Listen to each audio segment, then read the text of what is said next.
Hello, everyone, and welcome back to the Social Media Decoded podcast, the number one podcast to help you understand social media better so that you grow your business, get more clients, and monetize. And today I'm excited. You all know I always get excited when we have special guests, and y'all, we're talking to Brock Johnson. And if you're listening to this podcast, I'm sure you've been on Instagram and you've seen all the Instagram gurus. And Brock Johnson is an Instagram expert. And I'm like, we have to get him on the show. So thank you, Brock, so much for coming on the Social Media Decoded podcast. Of course, Michelle. Yeah, thank you so much for having me. I'm excited to be here and to decode Instagram a little bit. Yes. And please introduce yourself and let us know you have a really unique background. You actually started on social media as a kid. So, can you let us know a little bit about your background and how you got started with social media? Totally. Yeah. So there's so many different, avenues we can go down with this answer. But I was on social media from a really young age. My mom, a lot of people know me from her. A lot of people know of her. Her name is Shalene Johnson. She's kind of an OG in the like fitness space. So if you ever turn on your TV at like 2:30 in the morning and you see a little blonde lady dancing around and teaching workout videos, that's my mom. So I grew up with her. And because of that, I grew up with a mom who was on social media, who was on TV. And so monkey see, monkey do. I wanted to create my own videos and be on social media. And so when I was maybe around 11 or 12 years old, I got into basketball trick shots. It was right at the time that Dude Perfect, which a lot of people know, I think they even had their own show on Nickelodeon. It was right around the time that they were really blowing up and getting popular. And I was like, I want to do that for myself with my friends. So I gathered up all of the old cameras that I could find around the house and started filming basketball trick shot videos and posting them on YouTube. And none of them did very well. None of them went viral. The average views was like 300 views. I think to this day, I still have less than like 500 subscribers on that channel, spending hours and hours working on creating videos and making these trick shots.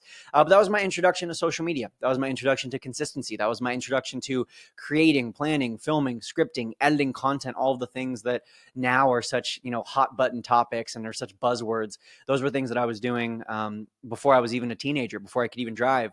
And so I've continued that. Of course, I'm not doing basketball trick shots anymore, but a lot of those same principles still apply to my business and my content today. I love that so much. And I feel like I've been on social media forever too. Like I started back in 2009. Like things have changed on YouTube, blog. I started with a blogger website, like not even WordPress. So like back in the Wow. day. So Mm-hmm. many things have changed. And I totally agree with you. If you like grow up with it, I think it is easier for you. And I think that it's like second nature. You saw your mom doing it. And so it's like that's what you do. And it's really interesting because my daughter, like I think that's how I think she doesn't necessarily use social media. Like she's not on Instagram. We have a page for her, but she Mm-hmm. understands it and she knows, like I see her in her Gotcha. room making videos that like, of course are not going to get posted, but maybe, I mean, if we Yeah. create a YouTube channel, but she's doing the same things that we are doing. And so she sees that. So she gets it and understands social media in a different way. So I really think that that's cool that you have that background and being able to bring that into what you do, because I feel like your content really helps people understand, like, look, you don't have to post 50,000 times a day, but you have to be consistent. And I want to talk about that for a minute. Consistency is something that really nudges people, especially on Instagram. Like it's always changing. And I think your content really pokes a lot of fun at Instagram because look, I know it can be a lot, but it Yeah. also speaks to you do have to be consistent. So what do you say to the business owner who's like, oh my God, like I have to post and keep up with all the things that Instagram does, the hashtags, oh my. What do you say to that person? Yeah. Well, what I'll say is, of course, consistency matters, right? Because consistency in making multiple posts, what I think people don't realize is that ultimately those are just opportunities to practice. So the more consistent you can practice, the better you're going to get. Does that mean you need to practice for 3 hours multiple times a day, every single day to become great? No, but you're more likely to become better if you practice more. And so take that and apply it to social media. The more you post, the better you're going to get.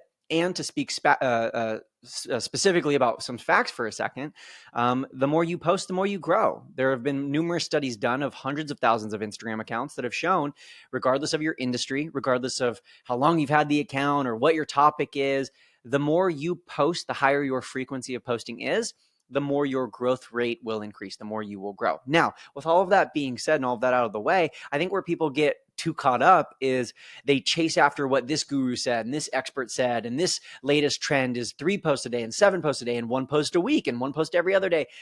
ultimately, we should all be asking ourselves the questions of what can I sustain? That's the question we need to ask ourselves, because it doesn't matter what some expert told you need to do. It doesn't matter what your neighbor's doing. It doesn't matter what your competitor's doing. It matters what you can sustain, because ultimately, if you can only sustain a post every other day, and you're going to try to instead post every day or twice a day, you're going to burn yourself out. You're going to lose creativity. Your posts are going to suck. You're going to go back to that analogy of practice, you're going to be mailing it in at practice. You're going to be slacking off at practice, and you're not going to get better. So instead, I want people to really look in the mirror and identify for themselves, what can I sustain? That was like a masterclass right there, because you're right. Like, what can you sustainably do? What can you sustainably post? I mean, people look to us, right? And like you said, all the experts, everybody's sharing so many different things, and you can get wrapped up in it and say, oh my god, Michelle said this, Brock said this, Mm-hmm. what am I supposed to do? But you really should do what works for your business. If you can't Mm-hmm. post every day, you maybe can't post every day. There have been some days that I haven't posted, but Yeah. I am consistent, and I know that people see that, and there's something. There is an email, a YouTube, a podcast, a something always going on. So I want people to know too that even though we talk a lot about Instagram and love Instagram, that you don't have to just post on Instagram. Let's be honest. Like, we want to be on other places too. Absolutely. And there's different platforms for different kinds of creators. And that's one of the things I love about social media as it currently exists is we all have different strengths, right? Some of us are great at short form video. Some of us are great at audio, like a podcast. Some of us are great at copywriting and written content. So we're great at blogging and email marketing and Twitter, but maybe YouTube videos aren't our thing. And so that's one of the things I love about today's day and age, excuse me, is that there's just so much diversity in the content. Absolutely. And I want to talk about engagement too, because this is another, I think I kind of feel like we're talking about all the hot buttons, especially on Instagram. And I like to call Adam Uncle Adam. When I make my update videos, I'm like, Uncle Adam came up with I something else love that we that. I need to might steal do. that. I love that. So, what are your thoughts on engagement? Because I feel like you have to give engagement to get engagement. I feel Mhm, like there's this misconception of, oh, I'm just going to post and all these random people are going to come.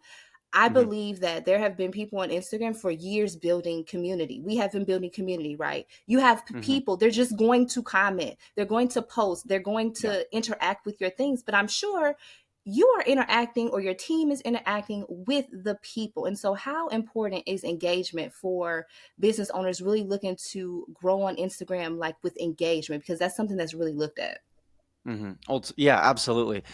It's cliche to say it, but at the end of the day, it's called social media. The first word, first and foremost, the foundation of why these platforms were created originally was for us to be social, to be able to connect with people online. And so, to speak from an algorithmic perspective, the more you can engage with others, the more you can show up, respond to questions, have conversations, and basically just treat people like people, the more you will be treated like a person. And so, as rude as it would be, like imagine, we're in a room full of 50 people and someone asks a question or someone says something.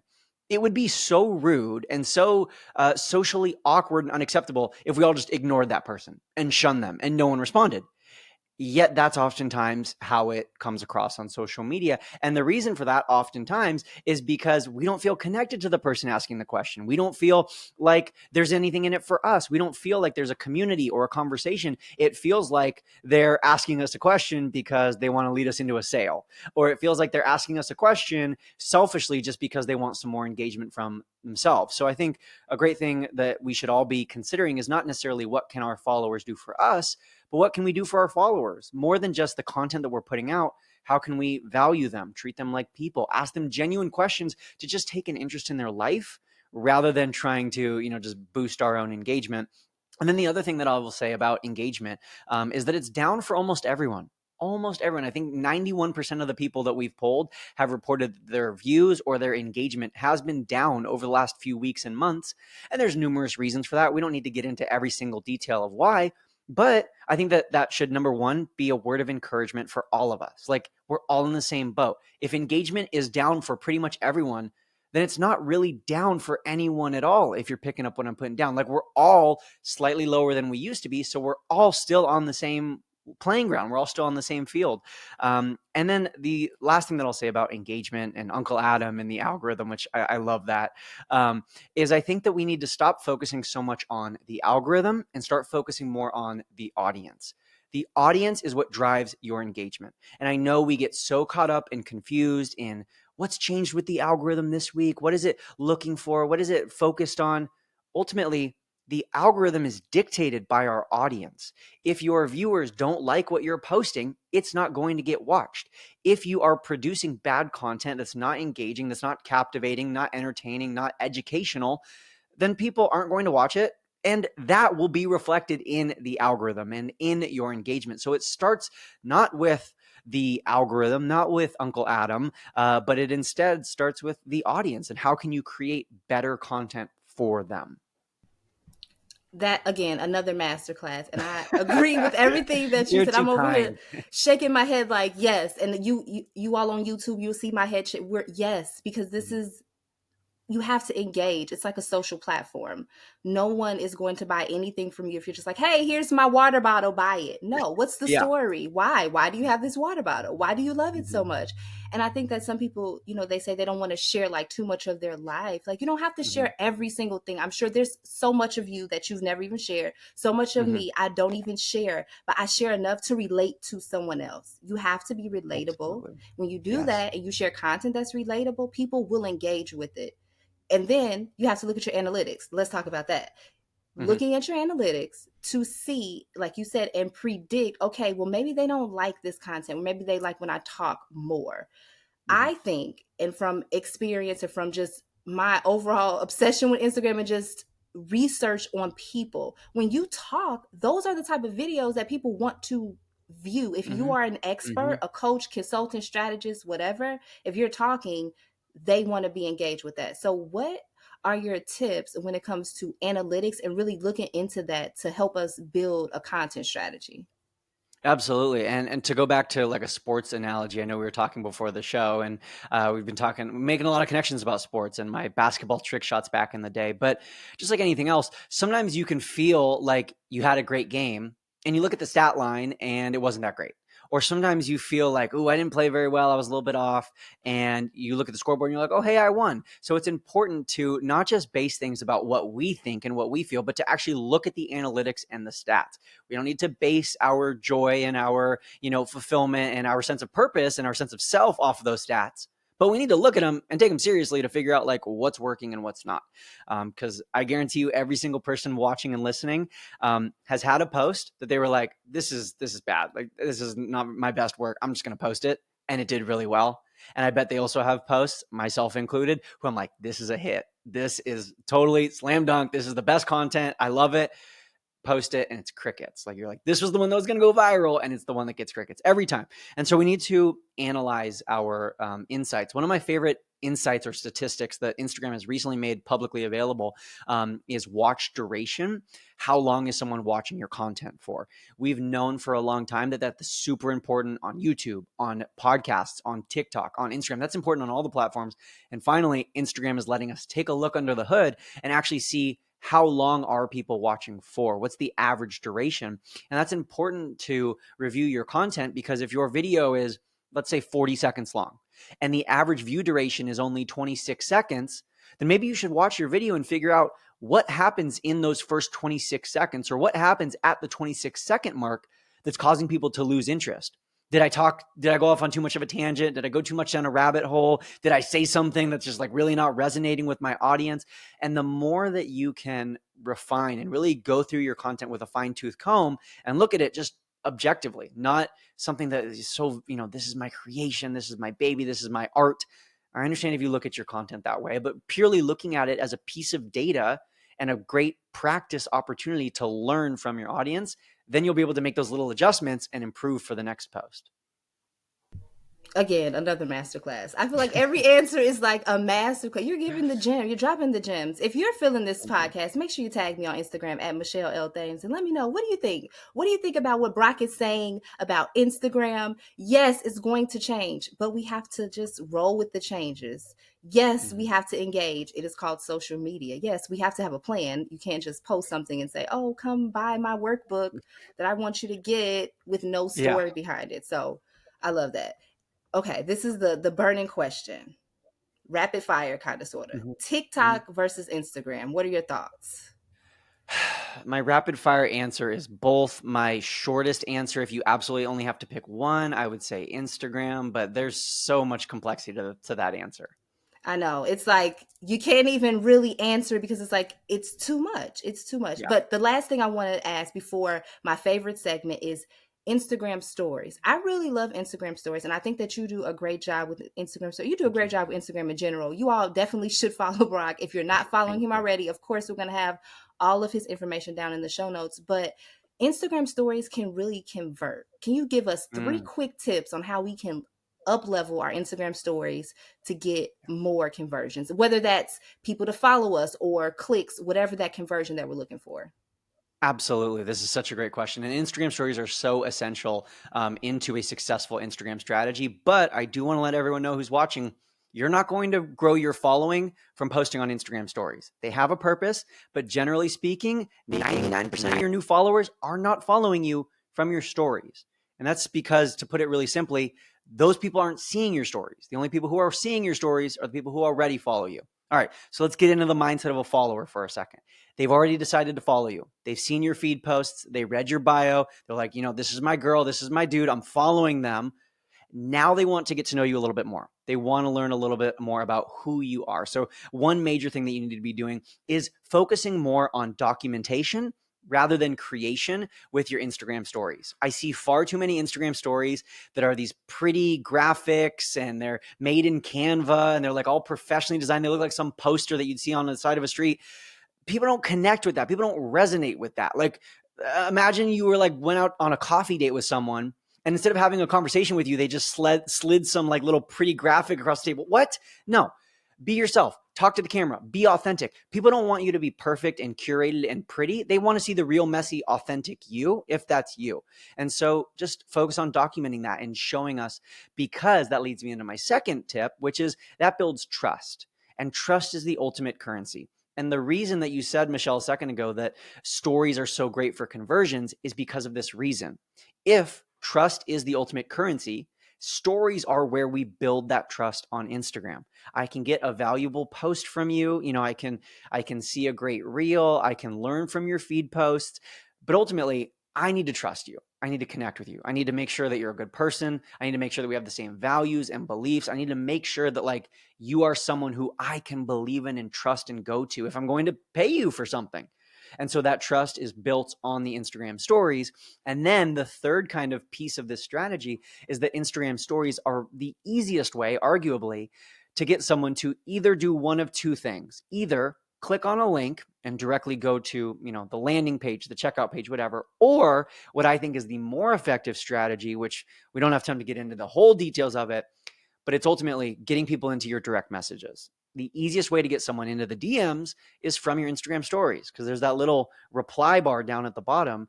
And so once they're in the direct messages, you can really build that trust. You can really build those relationships and connections. It goes down in the DMs. That's where the sales happen. That's where the customers come from, is in the direct messages. And the stories are how you get them into the direct messages.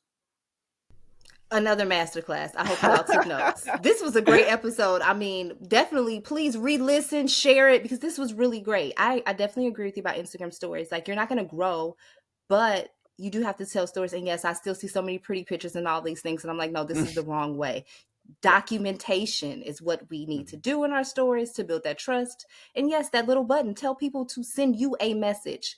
I don't think Mhm. people click on the link. What do you think? Do you think they really click on the actual link? I don't think that's being utilized. No, studies have shown that it hurts your views, it hurts your engagement, and it's, I think, less than 3% of viewers will even click on that link. So it's so much more powerful to get them to start having that conversation with you.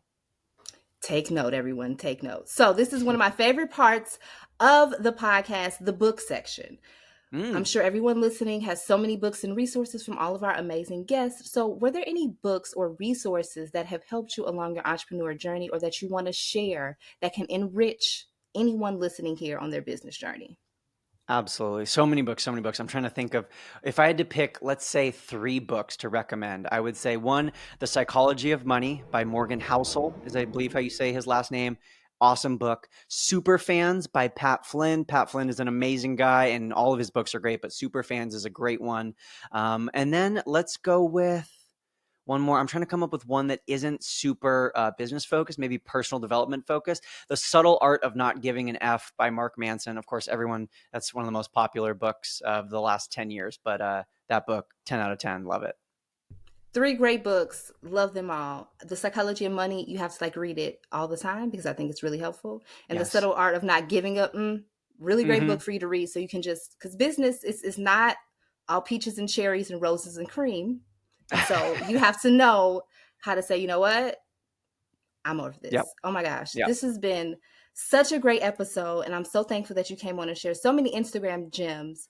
And I know you have a really awesome Insta club that people can definitely check out. So can you let us know where can we find you online and how can they find out more about the amazing things that you offer if they have more questions about Instagram?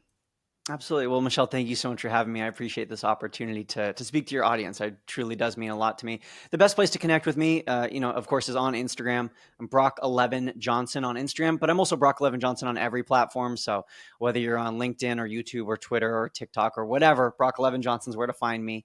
And if you want to learn more about the Insta Club Hub, just shoot me a direct message and we can chat there and I can help you figure out if it's the right fit for you.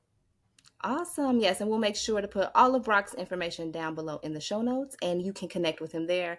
Thank you so much, Brock, for coming on the Social Media Decoded podcast. And we will talk to you all in the next one.